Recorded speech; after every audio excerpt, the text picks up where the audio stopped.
everybody. Today we're going to be jumping into Unit 3, Day 10, and today our big focus is going to be on the presidency of George Washington.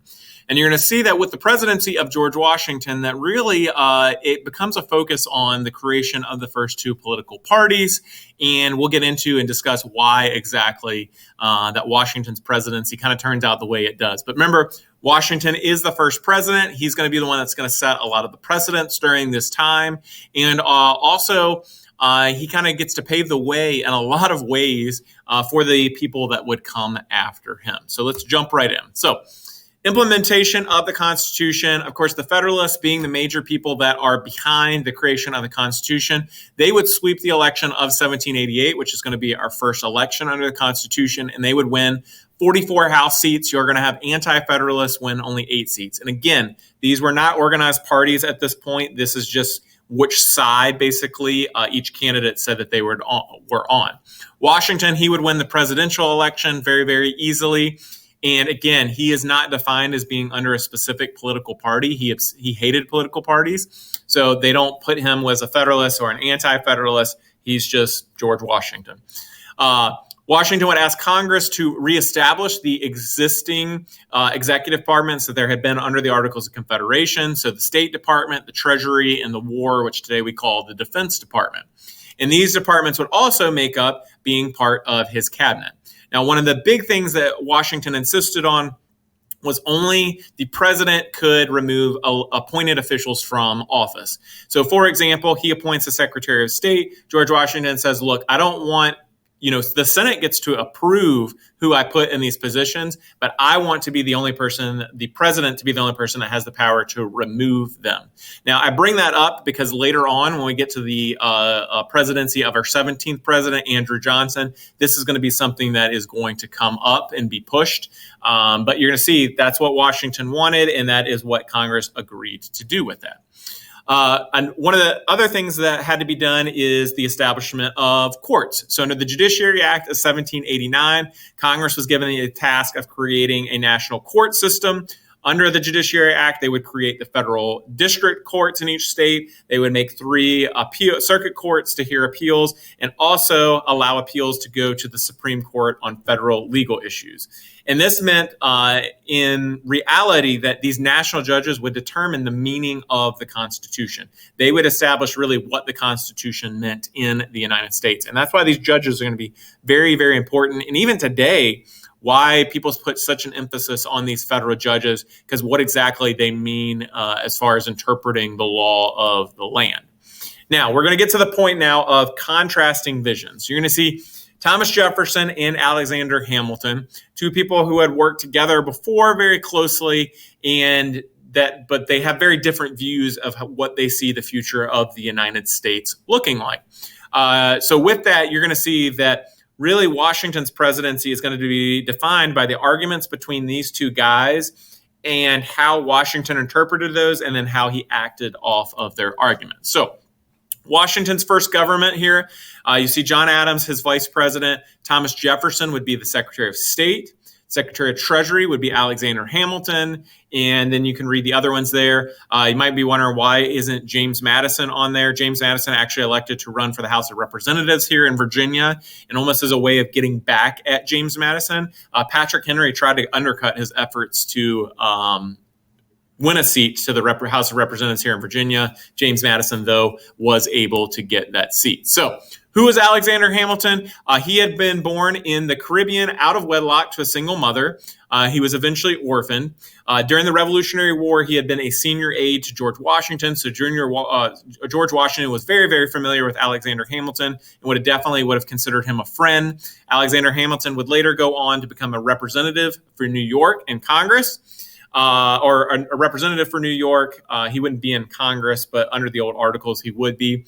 He would be involved in the first major American political sex scandal due to an affair that he had with a married woman, Maria Reynolds. Now, I bring all this up to you because I'm sure that many of you have seen Hamilton the musical, and they mention several of these things within the songs in the musical there. And also, we're going to listen to some of the songs today. So I wanted you to have the backstory on Alexander Hamilton there. So What was Hamilton's plan as Secretary of Treasury? So the first part of it, he issues a report on public credit. And on this, he says, hey, basically redeem at face value any securities that were done under the Articles of Confederation. We will take those over and redeem them under the Constitution. And his goal was to help build up U.S. credit. A lot of people did not like this idea, especially Thomas Jefferson, because he thought it was going to allow speculators and people who are already wealthy to profit heavily. He also said pay off note holders with new government-issued securities, therefore creating a national debt. And the reason why Hamilton cared so strongly about having a national debt is because he said, if we have a national debt, that is going to get other countries to want to buy into us, meaning if we are in debt to them, they want us to be successful. It's kind of like if you are in debt or someone is in debt to you, you don't want to see that person die because they owe you money. You want to get that money back from them. And that's really the point that he was making, that we should have a national debt so that other countries would want us to be successful.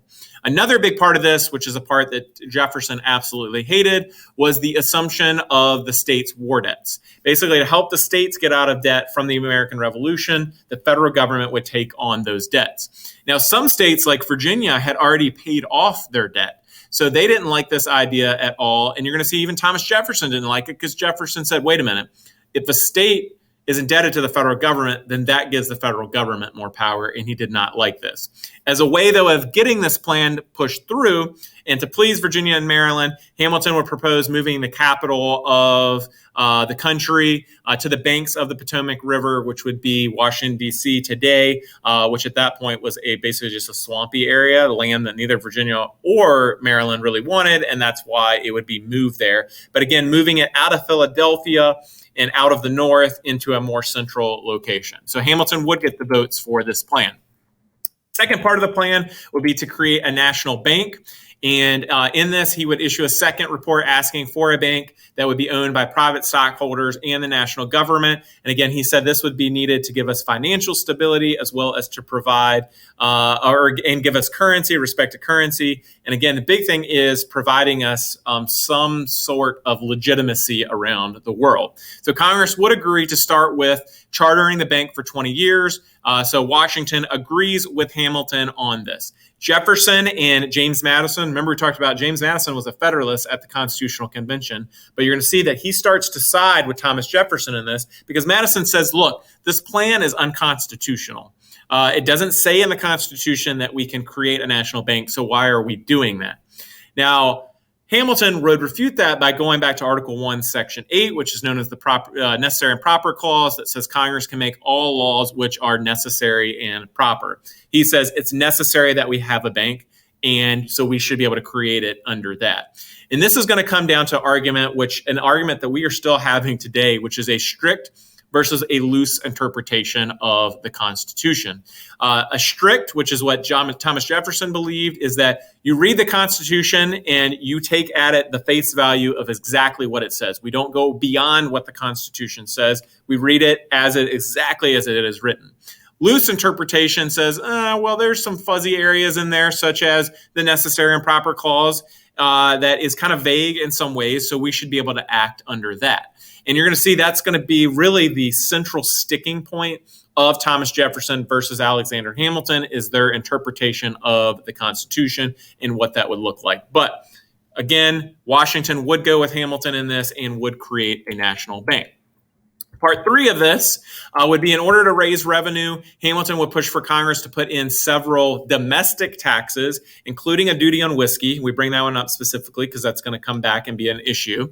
He also proposed higher tariffs to help out manufacturing, and he would actually do this report on manufacturing, which he would state his support for tariffs to help pay on the debt that we would have as well as other government expenses, although he didn't favor super high protective tariffs. Now, Hamilton's plan would be very successful, though. As American trade increased, it would be successful.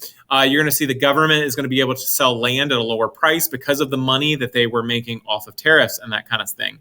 But still, again, this whole idea of having a national debt, these domestic excise taxes, which is another thing that Jefferson didn't like. Jefferson and Madison were, again, very much against these. And if you look at Jefferson's personal life, he personally hated the idea of debt, which is funny because when you look at his life, he was actually very, very much in debt. He wasn't known to be super great with money. I see the stories when he was over in France and he'd read a book and he'd really like it. So he'd buy 50 copies of it to send it back over here to the United States. And that's part of the issue that Jefferson had, too, with releasing his slaves, because he was in so much debt at the time. He didn't have that flexibility financially to do that. But Jefferson, again, another one of these ironies of Jefferson's life, one of these contradictions, is that he had a large amount of debt, but he hated debt. And I say, I think in some respects, because he has so much debt is what led to the hate for that and why he didn't want the United States to have that. Encourage you to check out this video here from the John Adams mini series where it's Jefferson and Hamilton talking at a dinner about the debt. And it's very interesting to hear the arguments in the back and forth between the two of them. So you're going to listen to Cabinet Battle number 1 from this. There are questions for you to follow along for each song that we show that you are listening to today. I also have the lyrics on there for you to follow along as well. I'm sure some of you know these lyrics by heart, but go along and answer the questions there. So what was Jefferson's vision of America? Jefferson believed that we could improve on the human race. And basically, he believed in the goodness of man, that the human race could be improved on. Again, like I mentioned, he hated corrupt financial practices. He did not like social divisions. And a lot of that came from when he was over in Europe.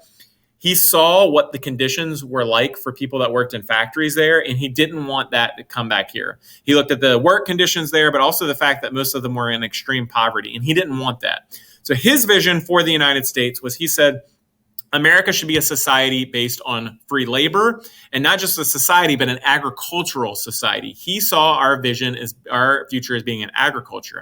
And basically, what he wanted us to do is to produce all the grain and all the meat for the world. We could ship that out all around the world, and then we could import goods from them. And that way we didn't have to have factories here, because we were producing food for the world, and Europe could produce all the goods in their factories there. And Jefferson cared very, very strongly about this agricultural vision. And you're going to see that's going to affect him later as president and his policies and what he does here in America. And you can see his quote here from Notes on the State of Virginia. He said, "Those who labor in the earth are the chosen people of God." So Jefferson really liked that. And if you remember in that scene that you watched from the John Adams mini-series, he actually talks about his disdain for cities in that. And even if you look at where he lived, Monticello and then Poplar Forest, both of these areas very much out in the middle of nowhere, at least Poplar Forest was at that time.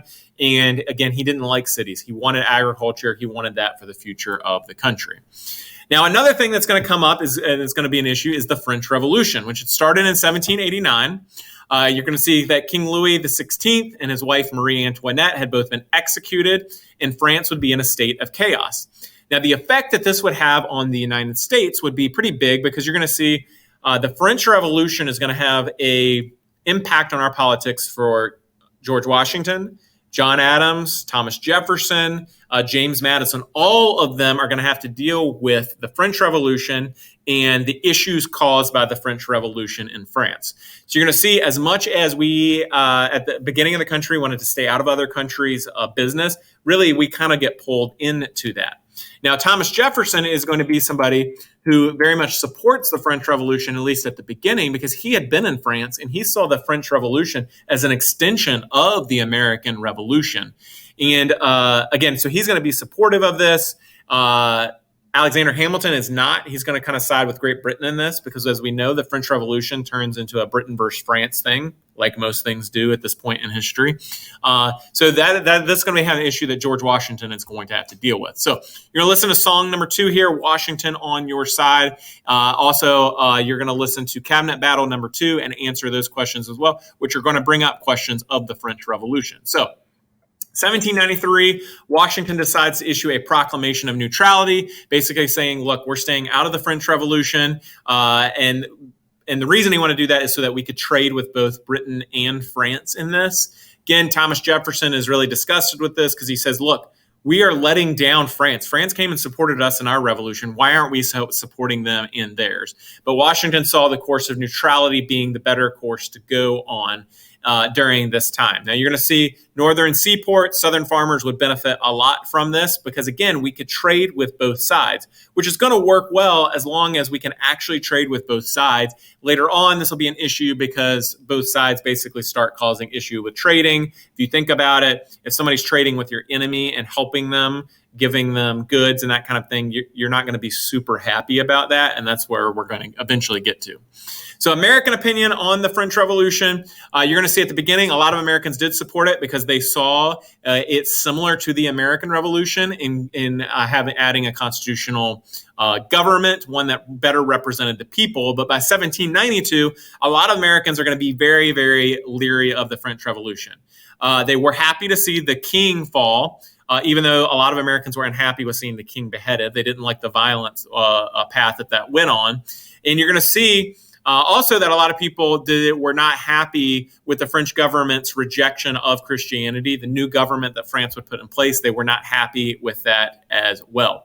Now, citizen Edmond Genet, the French minister to the United States during that time, he tried to appeal to Americans to support the French Revolution. That would eventually cost him his job because during this time, a lot of people saw that as him trying to meddle in the affairs of the United States. And eventually the United States would ask the French government to recall him because they didn't want him here stirring up issues, trying to get people to support that revolution. Okay, another issue between Washington and Hamilton. So again, between Jefferson and Hamilton, you're going to see Jefferson supports the French Revolution. Hamilton does not. He supports the British in their battle against France. Then the next issue would be the Jay Treaty. So you're going to see in 1793, again, because of the French Revolution, the Royal Navy starts to stop American ships carrying French sugar. Washington realized, hey, something's got to be done about this, them stopping our ships. So he sends over John Jay to Britain with the purpose, with diplomatic purposes, to hopefully work out some sort of agreement between both sides so that they would stop interfering with our trade. John Jay would return with the Jay Treaty. And in this Jay Treaty, here it's listed out what it did. Acknowledged British right to remove French property from neutral ships. So that one, the one there that a lot of people would look at and be like, look, we're giving up national sovereignty and allowing the British to come aboard our ships and take off French property. Next, it required the U.S. to repay pre-Revolutionary War debts owned by American citizens who refused to repay them. So again, another thing that a lot of Americans looked at, and especially Jefferson, would have said, you're giving up our national sovereignty by forcing our citizens to repay these British debts. It did allow American merchants to submit claims of illegal seizures if things were taken off our ships. Now, again, the opposing side would have said, well, so technically we're supposed to get repaid, but are we really going to get repaid? And it required the British to remove military garrisons from the Northwest Territory and to end the Indian military alliances. Now, that was part of the treaty. I can tell you, looking down the road, that would not happen in its entirety, which made a lot of people unhappy because the British did shift farther out west. They did still have some sort of military here. So Jefferson, the Republicans, and that's what the new party is going to be called, the Democratic Republicans, they would attack this treaty. It would be ratified by the Senate because remember the Senate's primarily Federalist during this time. But Jefferson and the Republicans were disgusted with this, mostly because they said, hey, we're giving up national sovereignty. We're basically giving Britain everything that they want.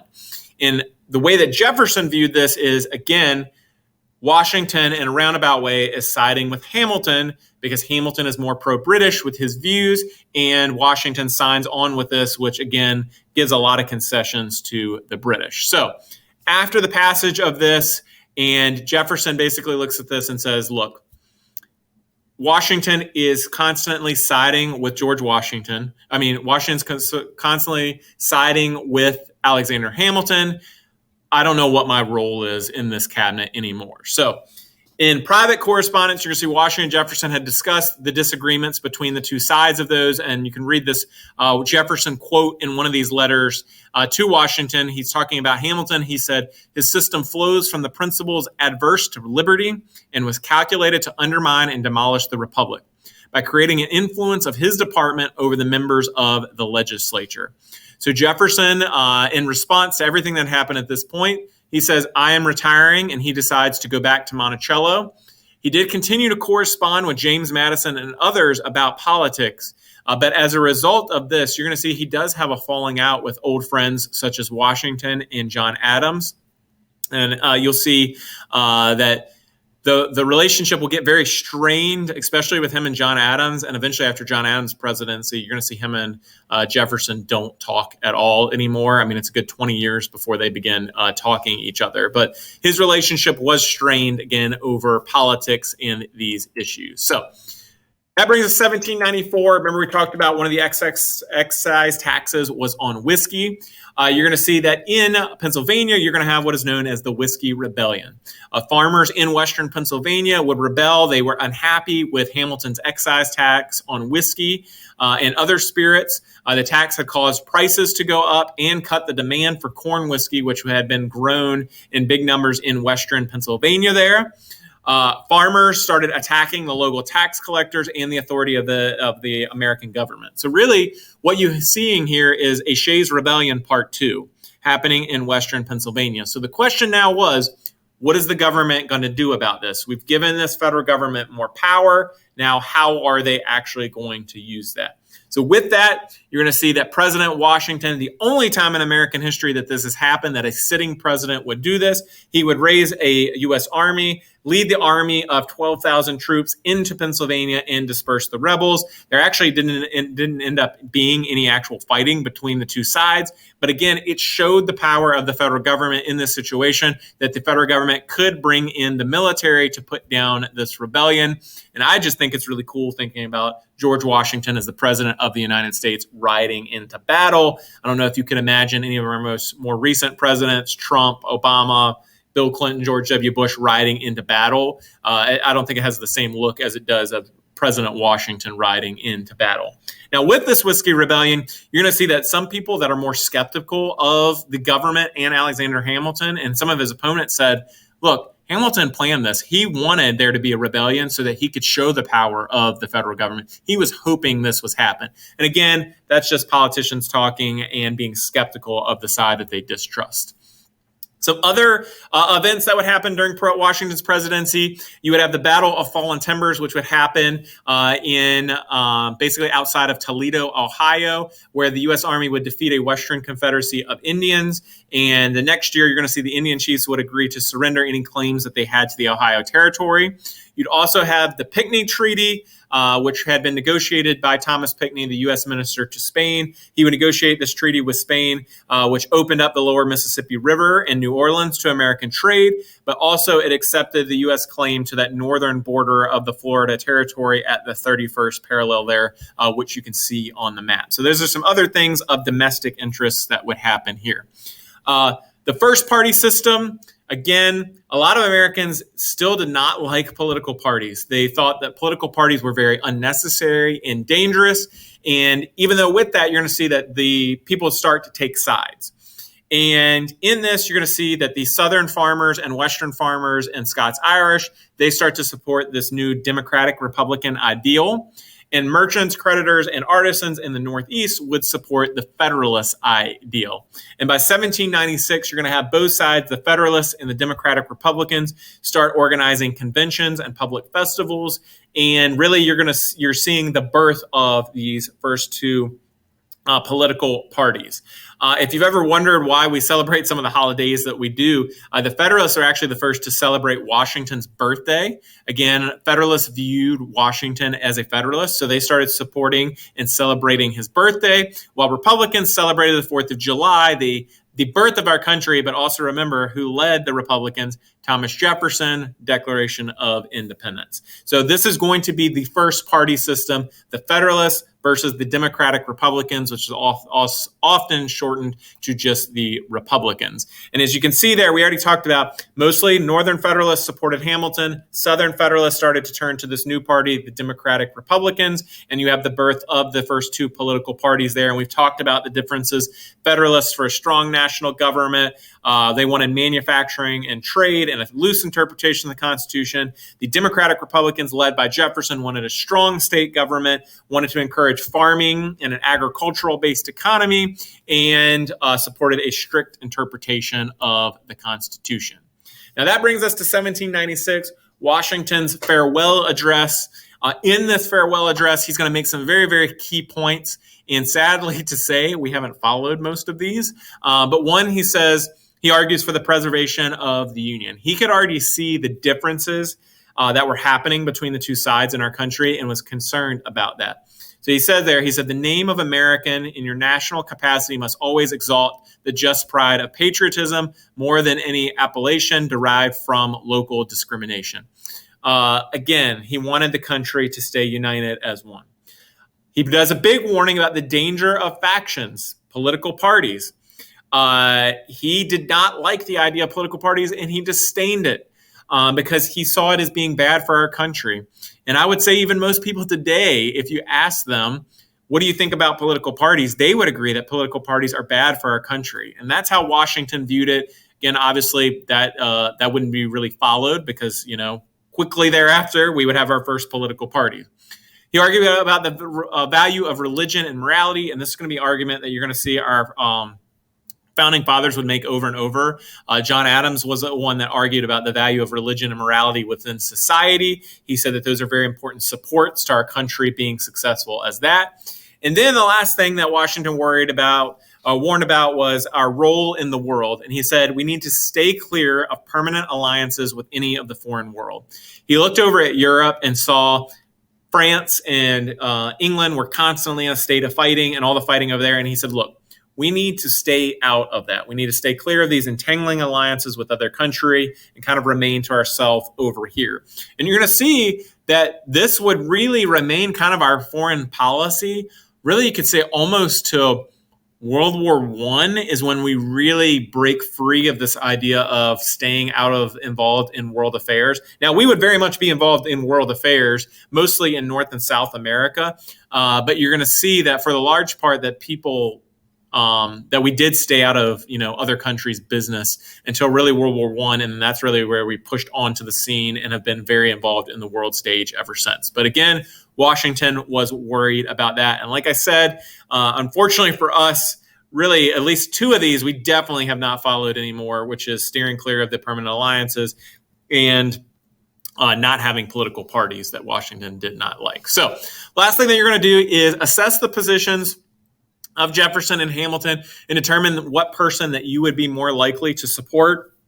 With that, you're going to determine if if you would be a Federalist or a Democratic or Republican and why, and then create a campaign poster using Google Slides that you would try to get someone to support your side. I encourage you that if you've seen Hamilton, don't be just swayed by Hamilton the musical, but actually look at the two sides and evaluate the two sides and determine which one that you would more likely support. And again, Jefferson and Hamilton were the end of this slideshow, but you're going to see that this battle would continue through the presidency of John Adams and even Thomas Jefferson. You're going to have this Hamilton constantly kind of looming in the background there, pulling the levers and making things happen. So hope you have enjoyed this. Again, this is the birth of basically modern America and the political system that we have today. Hope you all have a fantastic day. Hope that the Hamilton songs aren't stuck in your head for too long. And I encourage you to check out the rest of Hamilton if you can. It is a pretty good production. So have a good one.